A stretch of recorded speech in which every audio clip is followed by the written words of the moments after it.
C'est un rituel immanquable depuis 10 ans, l'entraînement. 5 fois par semaine, Salia Harbi a valsé 70 km hebdomadaires.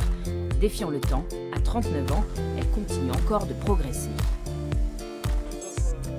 En fait, je me dis que la course à pied, justement, ça peut être un sport où on peut continuer pour des années, je l'espère en tout cas. Je n'ai pas l'intention de m'arrêter, ça me va bien parce qu'en fait, on est zen, enfin je reste zen en tout cas et c'est peut-être pour ça, c'est la réussite certainement.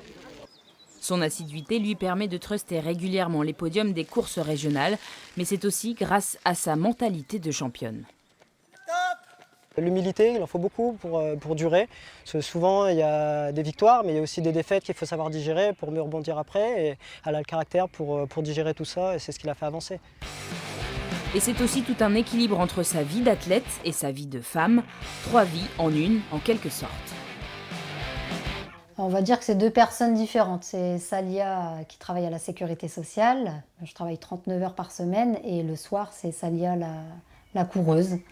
Et ensuite, c'est Salia, celle qui a sa vie de famille, la maman de 2 enfants. Ça, c'est la Trans B l'année dernière. Donc, maman l'avait couru. Donc là, c'était difficile, c'était vers la fin. C'est super bien ce que tu fais. Et que moi, je ne sais pas si je réussirai à faire comme toi. Parcours atypique, elle a commencé l'athlétisme à 14 ans jusqu'à stopper sa carrière pendant 10 ans après la naissance de son fils.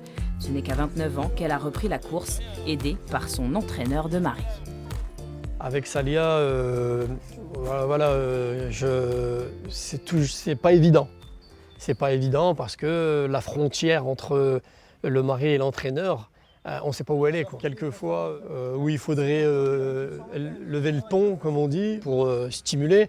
Bon, on va essayer de s'y prendre autrement, quoi. On va essayer de trouver des petites phrases qui font mouche. Prochain objectif, la Trans B.